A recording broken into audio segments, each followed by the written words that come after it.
Hello dear student, welcome to my YouTube channel. I hope so आप सभी की olympiad की प्रिपरेशन अच्छी से चल रही होगी। हमने लास्ट वीडियो में chapter number 1 national symbol of India के बारे में स्टडी किया था। सिलेबस के अकॉर्डिंग आज हम लोग चैप्टर नंबर 2 के बारे में स्टडी करेंगे। डियर स्टूडेंट, जैसा कि आप सभी को मालूम है कि आपके इन्हीं 6 चैप्टर से आपके ओलंपियाड में क्वेश्चन आएंगे, तो आप इन सभी 6 चैप्टर को अच्छे से तैयारी कर लीजिए, जिससे आप ओलंपियाड में अच्छा स्कोर कर सकते हैं। जैसा कि हम लोगों ने लास्ट वीडियो में पहले चैप्टर को देखा था, नेशनल सिंबल्स ऑफ इंडिया। इसकी वीडियो मैंने इसका अपलोड कर दिया था और इस वीडियो के लिंक को डिस्क्रिप्शन में मैंने डाल दिया, वहाँ से आप देख सकते हैं। आज जो हम लोग स्टडी करेंगे वो chapter number 2 preamble of the constitution of India, इसके बारे में हम लोग देखेंगे, भारत के संविधान की उद्देशिका के बारे में। Chapter 2 preamble to the constitution of India, इसके बारे में हम लोग देखेंगे कि भारत के संविधान की उद्देशिका को के बारे में हम लोग स्टडी करेंगे। कुछ इसके इंपॉर्टेंट पॉइंट्स को भी देखेंगे जो एग्जाम में आएगा। डियर स्टूडेंट, भारतीय संविधान में प्रेम्बल की या प्रस्तावना की क्या महत्वपूर्ण भूमिका है, उसके इंपॉर्टेंस को देखेंगे कि यह किस तरह से भारत के लोगों के लिए शासन की सुविधाएं प्रदान करेगा। डियर स्टूडेंट, आप लोगों के सामने जो प्रेम्बल का ये पूरा पोर्ट्रेट बनाया गया है, जिसमें आपको यहाँ पे इंग्लिश में और यहाँ पे आपको हिंदी में दिखाया गया है, इसको आप अच्छे से देख लीजिए। इसके चारों तरफ बहुत ही अट्रैक्टिव डिज़ाइन में इसको पेंटिंग वगैरह किया गया है। तो यहाँ से आप देख सकते हैं कि भारत के संविधान की जो उद्देशिका है, इसको हिंदी में लिखा गया है और यहाँ पे the constitution of India preamble लिखा गया है। प्रेम्बल यानी भारतीय संविधान की उद्देशिका से राज्य और जो हमारे देश के नागरिक हैं उनके बीच में किस प्रकार का संबंध होगा, या राज्य अपने नागरिकों के कल्याण के लिए किस प्रकार की योजना बनाएगा, इसमें इंडिकेट किया गया है। Preamble to the Constitution of India. Preamble is an important part of any subject through which detailed information about its theory and methodology can be shared. While preparing the preamble of the Constitution of India, certain principles were kept in mind, such as how the Constitution of India would provide facility of governance to the people of India. What kind of right they will be given, how those rights will be protected, what kind of relationship will be there between the state and the citizens, और what kind of scheme will be state make for the. ये है कि प्रस्तावना या उद्देशिका किसी भी विषय का एक महत्वपूर्ण हिस्सा है, जिसके माध्यम से उसके सिद्धांत और कार्यप्रणाली के बारे में विस्तृत जानकारी साझा की जा सकती है। भारत के संविधान की भी उद्देशिका बनाते समय कुछ सिद्धांतों को ध्यान में रखा गया, जैसे भारत का संविधान भारत के लोगों को शासन की सुविधाएं किस प्रकार प्रदान करेगा, उन्हें किस तरह के अधिकार दिए जाएंगे, उन अधिकारों की सुरक्षा कैसी होगी, राज्य और नागरिक के बीच किस प्रकार का संबंध होगा, या राज्य अपने नागरिकों के कल्याण के लिए किस प्रकार की योजना बनाएगा। इन preamble justice, liberty, equality and fraternity have been given the main place. A successful attempt has been made to portray all these subjects through symbols as well. यानी इसका मीनिंग होगा कि उद्देशिका में न्याय, स्वतंत्रता और समानता और बंधुत्व को मुख्य रूप से स्थान दिया गया और इन सभी विषयों को प्रतीकों के माध्यम से भी चिन्हित करने का सफल प्रयास किया गया। In order to present the preamble of Indian Constitution beautifully and to realize the beautiful ideas, beautiful artwork of some mythological pictures have been engraved on the preamble of our Constitution under the able leadership of Sri Nandlal Bose. यानी यहाँ पे भारतीय संविधान की प्रस्तावना उद्देशिका को सुंदर प्रस्तुत करने और सुंदर विचारों को साकार करने के लिए श्री नंदलाल बोस के द्वारा उनके कुशल नेतृत्व में हमारे संविधान की उद्देशिका के ऊपर सुंदर कलाकृतियाँ और कुछ पौराणिक चित्रों को उकेरित किया गया, चिन्हित किया गया। डियर स्टूडेंट, दिए गए इन स्टेटमेंट से भी आपसे क्वेश्चन पूछा जा सकता है, इसलिए इसको आप लोग अच्छे से देखिए ध्यान से। The preamble of Indian constitution depicts the picture of 4 animals, that is Nandi, the bull and elephant, Airavat, a horse and a lion. We know that Nandi is the bull has been used as the vehicle of Lord Shiva. We also know that Lord Shiva is known as the destroyer of evil forces from the universe. Thus, Nandi the bull is known to symbolize the principle of justice. भारतीय संविधान के उद्देशिका में 4 जानवरों यानी नंदी, बैल, एक हाथी एरावत, एक घोड़ा और एक शेर का चित्र दर्शाया गया है। हम जानते हैं कि नंदी बैल को भगवान शिव का वाहन के रूप में इस्तेमाल किया गया है। हम यह भी जानते हैं कि भगवान शिव को ब्रह्मांड में बुरी शक्तियों के विनाशक के रूप में जाना जाता है। इस प्रकार जो नंदी बैल को न्याय के सिद्धांत के प्रतीक के रूप में जाना जाता है। As we know that elephant is the most powerful animal on the earth. He is born from the churning of the ocean. The Airavata elephant symbolizes the concept of a powerful, independent nation. Significantly, during the churning of sea, a horse named Uchasrava was also found, which is a symbol of sacrifice, speed, and dedication. So we can assume that this horse is a symbol of equality prevalent on the society. Also, the lion represents power. It is also depicted to inculcate the feeling of brotherhood among the people of India and the project India as the mighty nation. यानी कि जैसा कि हम जानते हैं कि हाथी पृथ्वी का सबसे ताकतवर जानवर है और यह समुद्र मंथन से उत्पन्न हुआ था। चर्निंग ऑफ द ओशन, समुद्र मंथन से उत्पन्न हुआ। एरावत, जिसे हम हाथी के नाम से भी जानते हैं, एरावत जो चर्निंग ऑफ द ओशन के बाद उत्पन्न हुआ था।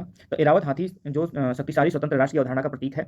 और समुद्र मंथन के दौरान एक उच्चस्रवा नाम का घोड़ा भी मिला था, जो त्याग, गति, समर्पण का प्रतीक है। तो हम मान सकते हैं कि घोड़ा समाज में व्याप्त समानता का प्रतीक है। और इसके अलावा शेर जो है वो शक्ति का प्रतिनिधित्व करता है। तो भारत के लोगों में भाईचारे की भावना को समाहित करने और भारत को एक शक्तिशाली राष्ट्र बनाने के रूप में प्रदर्शित करने के लिए इनको दर्शाया गया है हमारे प्रेम्बल में। As we all know that the Indian Constitution has been decorated on a lotus flower. Please tell here that the lotus flower is also a symbol of birth. It has been placed at an important place in our preamble because the framers of our Constitution considered India also a nascent nation. यानी कहने का मतलब यह है कि भारतीय संविधान को कमल के फूल पर सजाया गया है। और यहाँ बता दें कि जो कमल का फूल है उसको हम लोग जन्म का भी प्रतीक मानते हैं। तो हमारी जो उद्देशिका है को महत्वपूर्ण स्थान जो मिला है हमारे संविधान में। हमारे संविधान निर्माताओं ने भारत को एक नवजात शिशु के रूप में मानते हुए कमल का चित्र प्रेम्बल के चारों तरफ बनाया गया है। डियर स्टूडेंट, आप यहाँ पे देख सकते हैं कि हमारे जो प्रेम्बल पे यहाँ पे कमल का फूल बनाया गया है, ये जो कमल का फूल है जन्म का भी प्रतीक माना जाता है। इसके चारों तरफ ये कमल के फूल के द्वारा डेकोरेट किया गया है। In this way the whole idea of how to teach India's rich civilization, ancient culture, spiritual, social system to every child of India was taught by the makers of our constitution and Mr. Nandlal Bose and his team who decorated the constitution। यानी इन्होंने संविधान को decorate किया था प्रस्तावना के जो किनारे आप अभी मैंने दिखाया उसको फूलों से। Through this part the citizen of India understand their rich culture, ancient civilisation, value added spiritual knowledge and their golden history and prepare for the future. यानी हम कह सकते हैं कि भारत की जो समृद्ध सभ्यता, प्राचीन संस्कृति, आध्यात्मिक सामाजिक व्यवस्थाओं की शिक्षा भारत के हर बच्चे को कैसे दी जाए, इसका पूरा विचार हमारे संविधान निर्माताओं ने संविधान को सजाने वाले श्री नंदलाल बोस द्वारा और उनकी टीम द्वारा किया गया। इस भाग के माध्यम से भारत के नागरिक अपनी समृद्ध संस्कृति, प्राचीन सभ्यता, मूल्यवर्धित आध्यात्मिक ज्ञान और अपने स्वर्णिम इतिहास के बारे में समझ सकेंगे और भविष्य के लिए तैयार हो सकेंगे। डियर स्टूडेंट, इस चैप्टर से रिलेटेड कुछ क्वेश्चन को देखने से पहले आइए हम इस चैप्टर से के कुछ इंपॉर्टेंट पॉइंट को देखते हैं। Preamble of the constitution of India के कुछ इंपॉर्टेंट पॉइंट में इसके 4 कंपोनेंट्स को देखते हैं। इसमें जो 4 कंपोनेंट दिए गए हैं, 4 की component of the preamble of to the constitution of India. Source of the authority of the constitution derives its authority of source of power from the people of India. यानी इसमें भारत के लोगों की शक्ति के बारे में बात की गई है। यानी भारतीय संविधान की जो उद्देशिका है या इस बात की ओर इशारा करता है कि संविधान के अधिकार का स्रोत भारत के लोगों के साथ निहित है। पहला कंपोनेंट है। दूसरा कंपोनेंट है नेचर ऑफ प्रेम्बल का जो नेक्स्ट कंपोनेंट है वो है nature of Indian state. Declares India to be a sovereign, socialist, secular and democratic and republic. यानी भारतीय संविधान की उद्देशिका इस बात की घोषणा करता है कि भारत एक समाजवादी, धर्मनिरपेक्ष और लोकतांत्रिक और गणतंत्रात्मक राष्ट्र है। हमारे कॉन्स्टिट्यूशन का जो प्रेम्बल का जो थर्ड कंपोनेंट है वो है objectives of the constitution to achieve justice, liberty, equality and fraternity. यानी भारतीय संविधान की उद्देशिका यह सभी नागरिकों के लिए न्याय, स्वतंत्रता, समानता को सुरक्षित करता है तथा राष्ट्र की एकता और अखंडता को बनाए रखने के लिए भाईचारे को बढ़ावा देता है। फोर्थ कंपोनेंट है डेट ऑफ इट्स एडॉप्टेशन। यानी कभी अडॉप्ट किया गया था तो 26 नवंबर 1949। इसमें क्या हुआ था कि 26 नवंबर 1949 का उल्लेख है कि जिस दिन भारतीय संविधान को अपनाया गया। ये 4 मुख्य कंपोनेंट्स हैं प्रेम्बल के। इसके अलावा भारतीय संविधान की उद्देशिका में कुछ जो इंपॉर्टेंट ऑब्जेक्टिव्स इसके जो दिए गए हैं वो हैं संप्रभु, समाजवादी, धर्मनिरपेक्ष, लोकतांत्रिक गणराज्य के रूप में भारतीय राज्य का वितरण, भारत के सभी नागरिकों के लिए प्रावधान अर्थात न्याय में भी देखिए यहाँ पे 3 न्याय की बात की गई है, सामाजिक, आर्थिक और राजनीतिक। स्वतंत्रता जिसमें 5 प्रकार की स्वतंत्रता की बात की गई है, विचार, अभिव्यक्ति, विश्वास, आस्था और पूजा की स्वतंत्रता। समानता 2 प्रकार की, स्थिति के आधार पर और अवसर की समानता। बंधुत्व व्यक्ति की गरिमा और राष्ट्र की एकता और अखंडता को सुनिश्चित करना। तो ये इस प्रकार से देख सकते हैं कि कुछ जो इंपॉर्टेंट जो प्रेम्बल ऑफ इंडियन कॉन्स्टिट्यूशन के जो यहाँ पे ऑब्जेक्टिव्स दिए गए हैं। डियर स्टूडेंट, यहाँ हमारे प्रेम्बल में जो मेन इंपॉर्टेंट कीवर्ड्स दिए गए हैं उसको हम लोग देखते हैं। कीवर्ड्स इन द प्रेम्बल है सॉवरिन। तो सॉवरिन का मतलब होता है एन इंडिपेंडेंट स्टेट और कंट्री। दूसरा है socialist, India is a democratic socialist country with the concept of a welfare state. Third है secular India has a positive form of secularism in which the state recognise the equality of all religious but does not have an official religion. इसी तरीके से भारत के संविधान के उद्देशिका यानी preamble के कुछ कीवर्ड्स दिए गए हैं, democratic, Republic, justice, liberty, equality and fraternity. तो इनको स्टूडेंट आप 1 बाय 1 करके अच्छे से देख लीजिए, ये इससे भी रिलेटेड आपके एग्जाम में पूछे जा सकते हैं। इंपॉर्टेंट पॉइंट के सेगमेंट में जो हमारे प्रेम्बल से रिलेटेड कुछ पॉइंट्स हैं जिसको हमारे संविधानविदों द्वारा उसको बारी बारी से बताया गया था, तो ये पॉइंट भी आप इसको देख लीजिए जो आपके पूछा जा सकता है एग्जाम में। जैसा कि यहाँ पे कुछ फेमस पर्सनालिटी द्वारा सम कोट्स वगैरह बोले गए हैं। जैसे पहला जो यहाँ पे है, इट्स आवर कॉन्स्टिट्यूशन हॉरोस्कोप। तो के एम मुंशी द्वारा बोला गया था प्रेम्बल को कि भारत के संविधान का यह एक हॉरोस्कोप है, कुंडली है। फिर उसके बाद दूसरा है an identity card of constitution, N A Palkhivala ने इसको आइडेंटिटी कार्ड बोला था प्रेम्बल को। ये भारतीय संविधान का जो एक तरह से आइडेंटिटी कार्ड के रूप में जाना जाता है प्रेम्बल को। इस तरह से कुछ इंपॉर्टेंट यहाँ पे क्वेश्चन वगैरह दिए गए हैं, इन क्वेश्चन को अच्छे से देख लीजिए, ये भी आपसे एग्जाम में एमसीक्यू के रूप में पूछा जा सकता है।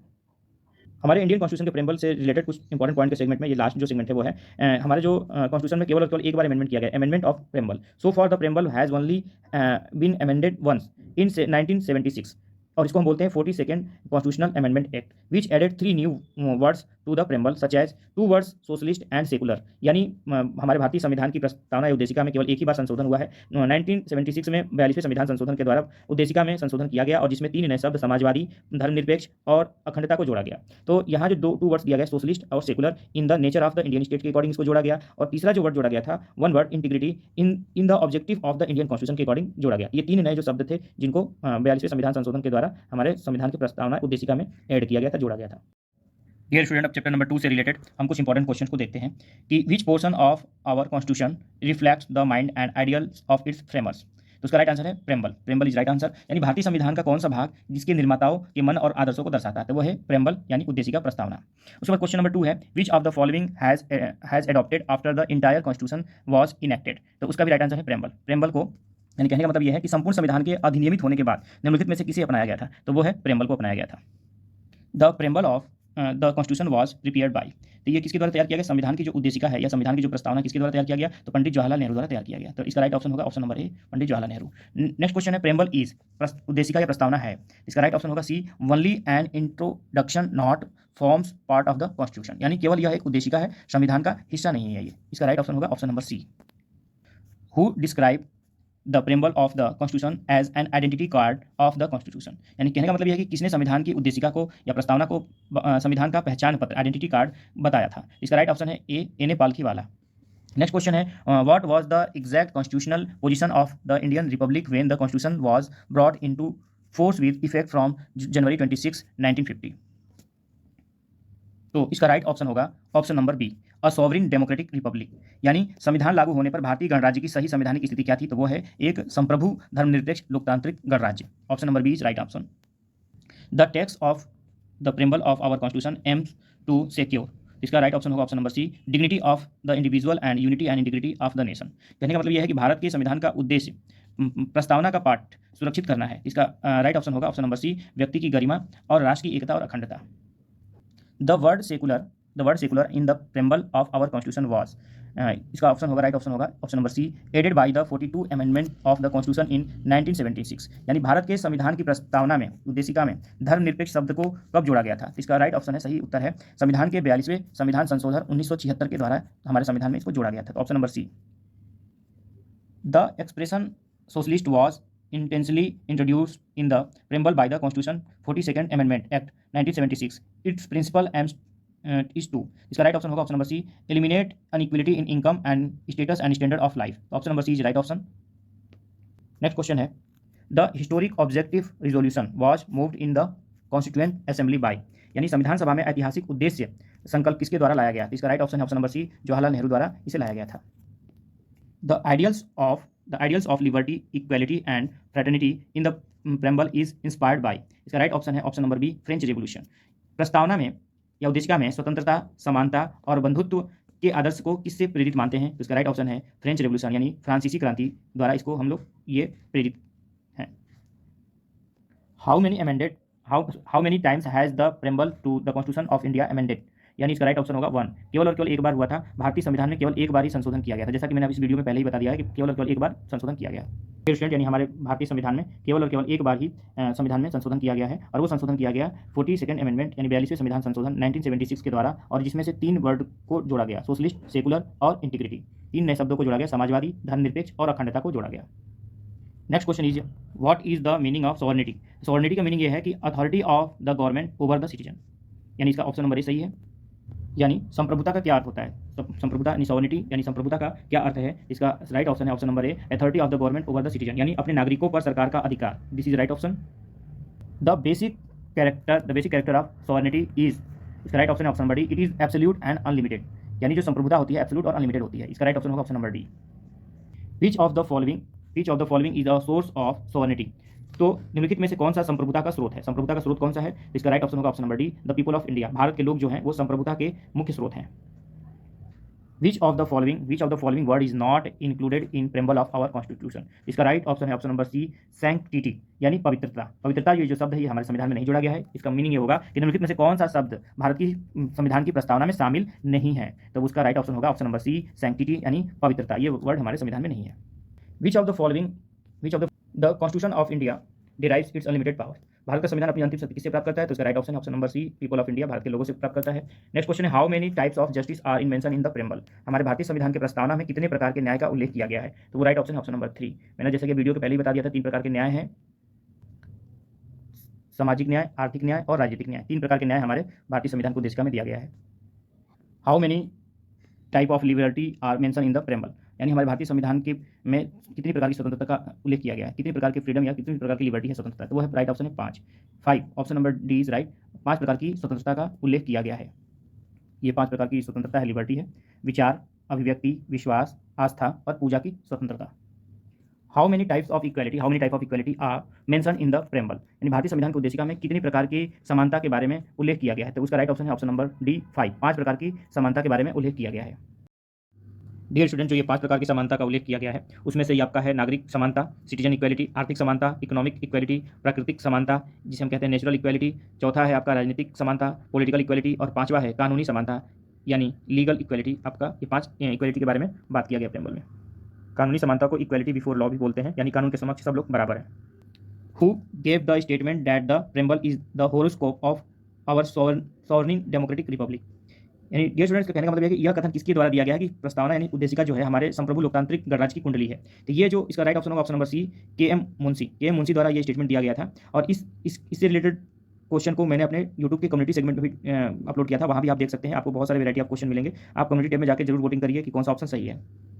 What is the legal nature of the preamble of our constitution? यानी संविधान की प्रस्तावना की जो कानूनी प्रकृति है क्या है? तो इसका जो राइट ऑप्शन होगा option number C, it is not enforceable, यानी यह अपरिवर्तनीय नहीं है, इसको अपरिवर्तनीय नहीं है। Option number C is right option. The text of the preamble of the constitution of India aims to secure the following? इसका राइट ऑप्शन होगा option number D, dignity of the individuals and unity and integrity of the nation. The soul resolution in the preamble of constitution of India is in the name of? इसका right option option number C, the people of India, यानी भारत के संविधान की प्रस्तावना उद्देशिका में गंभीर संकल्प किसके नाम पर है? तो वो जो सोल रेजोल्यूशन है, ये जो गंभीर संकल्प है वो भारत के लोगों के नाम पे, द पीपल ऑफ इंडिया के नाम। तो right option is C. What is social justice as provided in the preamble of our constitution? यानी भारत के संविधान की प्रस्तावना में दिया गया जो सामाजिक न्याय क्या है? तो option number B, the fair and equal distribution of resources, opportunity and privileges in the society, यानी उचित और समान वितरण संसाधनों, अवसरों और समाज में एक विशेषाधिकार। इसका राइट ऑप्शन है option number B is right option. Which of the following is a key principle of social justice? इसका राइट ऑप्शन है option number B, the right to equality, यानी निम्नलिखित में से कौन सा सामाजिक न्याय का एक प्रमुख सिद्धांत है? तो उसका राइट ऑप्शन है, सही उत्तर है द राइट टू इक्वलिटी, समानता का अधिकार। Option number B is right. What is the goal of social justice? यानी सामाजिक न्याय का लक्ष्य क्या है? इसका राइट ऑप्शन है option number A, to eliminate discrimination and inequality in society, यानी समाज में जो भेदभाव और असमानता को खत्म करने के लिए ये इसका सोशल जस्टिस का गोल है main. Option number A is right option. What is the role of government in promoting social justice? इसका राइट ऑप्शन है option number C, to create policies that promote equality and equity. Option number C सही है। सामाजिक न्याय को बढ़ावा देने में सरकार की क्या भूमिका है? तो इसका ऑप्शन नंबर जो सी सही है, समानता और समता को बढ़ावा देने वाली नीतियों को बनाने के लिए। Option number C right. Which of the following is a key principle of political justice? इसका राइट ऑप्शन है option number A, equality before the law, यानी कहने का मतलब यह है कि निम्नलिखित में से कौन सा राजनीतिक न्याय का एक प्रमुख सिद्धांत है? तो राजनीतिक न्याय का प्रमुख सिद्धांत है ऑप्शन नंबर ए, कानून के समक्ष समानता, equality before the law. Which of the following is a key principle of the liberty of thought? इसका राइट ऑप्शन होगा option number C, freedom of conscience. तो फ्रीडम ऑफ कंसेंस जो है ये, इसका मतलब यह है कि निम्नलिखित में से कौन सा विचार की स्वतंत्रता का एक प्रमुख सिद्धांत है? विचार की स्वतंत्रता का एक प्रमुख सिद्धांत है अंतरात्मा की स्वतंत्रता, freedom of conscience. Which of the following is a key principle of the liberty of expression? इसका राइट ऑप्शन है option number B, freedom of speech and expression, तो freedom of speech and expression इसका सही answer है। Question number 31 में जो पूछा गया है वो है कि निम्नलिखित में से कौन सा अभिव्यक्ति की स्वतंत्रता का एक प्रमुख सिद्धांत है। अभिव्यक्ति की स्वतंत्रता का प्रमुख सिद्धांत क्या है? तो ऑप्शन नंबर बी है freedom of speech and expression, जिसे हम हिंदी में कहते हैं भाषण की स्वतंत्रता और अभिव्यक्ति, भाषण की स्वतंत्रता और अभिव्यक्ति। What is the definition of the liberty of belief, यानी विश्वास की स्वतंत्रता का परिभाषा क्या है? इसका राइट ऑप्शन है option number A the right to hold any religious or non religious belief without persecution. Right option है इसका ए। इसका मतलब ये होगा कि विश्वास की स्वतंत्रता की परिभाषा क्या है? तो बिना किसी उत्पीड़न धार्मिक या गैर धार्मिक विश्वास को रखने का अधिकार। What is the definition of equality of status? इसका राइट ऑप्शन है option number A the right to equal treatment under the law regardless of one social status. इसका मतलब ये होगा कि स्थिति की समानता की परिभाषा क्या है? तो इसमें पहला ऑप्शन सही है, किसी की सामाजिक स्थिति की परवाह किए बिना कानून के तहत समान उपचार का अधिकार। ये राइट ऑप्शन है option number A. What is the definition of equality of opportunity? इसका right option option number B the right to equal opportunities in education and employment, यानी अवसर की समानता की परिभाषा क्या है? तो अवसर की समानता का परिभाषा है ऑप्शन नंबर बी शिक्षा और रोजगार में समान अवसर का अधिकार, शिक्षा और रोजगार में समान अवसर का अधिकार, option number B. What is the meaning of fraternity in the context of assuring the dignity of an individual? इसका राइट ऑप्शन होगा option number C a sense of community and shared responsibility for the well being of all individuals, option number C is right option. Next question है what does fraternity assure in our constitution? इसका right option है option number C unity of the nation, यानी भारतीय संविधान में भाईचारा क्या सुनिश्चित करता है? भारतीय संविधान में भाईचारा क्या सुनिश्चित करता है? Option number C unity of the nation, राष्ट्र की एकता को सुनिश्चित करता है। fraternity in the context of our constitution means, इसका right option option number B a sense of oneness and solidarity among people, यानी भारतीय संविधान के संदर्भ में बंधुता का क्या अर्थ है? भारतीय संविधान के संदर्भ में बंधुता का क्या अर्थ है? तो बंधुता का अर्थ है ऑप्शन नंबर बी लोगों में एकता और एकजुटता की भावना, option number B is right.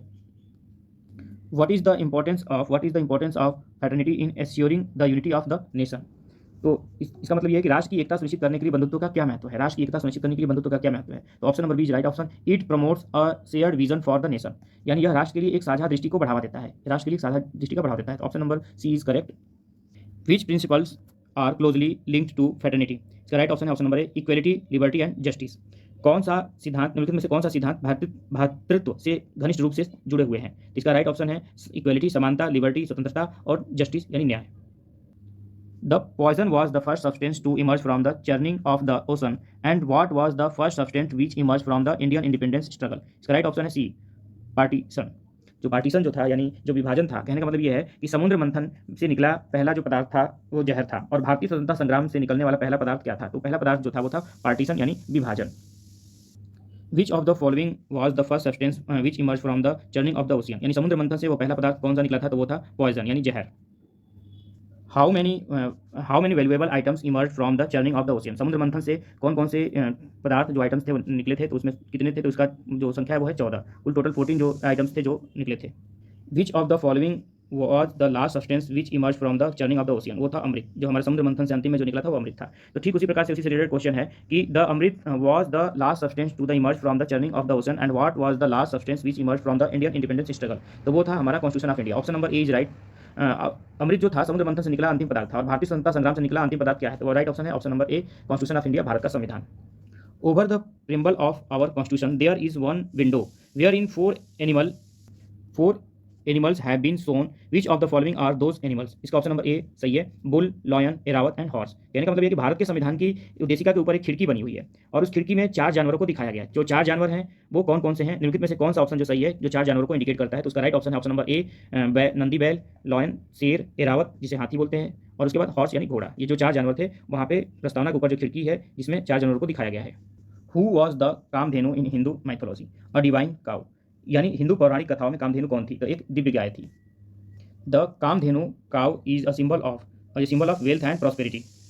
What is the origin of Kamdhenu? Kamdhenu कहाँ से पैदा हुई थी? तो इसका है option number D sea emerge from the churning of ocean, यानी समुद्र मंथन से कामधेनु निकली थी। Which of the following represent in the preamble of our constitution as a Kamdhenu? तो कामधेनु के रूप में कौन हमारे संविधान के प्रस्तावना में इंडिकेट होता है? वो है जस्टिस, यानी कहने का मतलब है कि निम्नलिखित में कौन सा भारतीय संविधान की प्रस्तावना या उद्देशिका में कामधेनु के रूप में प्रतिनिधित्व करता है? तो उसका राइट ऑप्शन है न्याय A. The elephant name Airavat shown in the preamble of our constitution represent the following. इसका राइट ऑप्शन है ऑप्शन नंबर सी इक्वलिटी। कहने का मतलब कि निम्नलिखित में से कौन सा भारत के संविधान की प्रस्तावना में हाथी के रूप में प्रतिनिधित्व करता है? इसका राइट आंसर है इक्वलिटी, समानता। Airavat has emerge from sea, option number C the churning of ocean, Samudra Manthan से एरावत निकला था। Airavat is the vehicle of which god? तो इसका राइट ऑप्शन है इंद्र भगवान का, इंद्र देवता का एरावत हाथी वाहन माना जाता है। तो एरावत हाथी किस देवता का वाहन है? तो इंद्र देवता का। The horse named Uchchaishrava shown in the preamble of our constitution in the represent the following. तो जो उच्चैश्रवा है ये किसको हमारे संविधान में, यानी कहने का मतलब है कि निम्नलिखित में से कौन भारत के संविधान की प्रस्तावना में उच्चैश्रवा घोड़ा का प्रतिनिधित्व करता है? तो घोड़े का प्रतिनिधित्व करता है लिबर्टी यानी स्वतंत्रता। Who is Uchchaishrava in Hindu mythology? तो हिंदू मैथोलॉजी यानी हिंदू पौराणिक कथाओं में उच्चैश्रवा कौन है? तो उच्चैश्रवा जो है अ विंग्ड हॉर्स, एक जो ऐसा घोड़ा जिसमें पंख लगा है, यानी पंखों वाला घोड़ा जिसे मानते हैं उच्चैश्रवा को।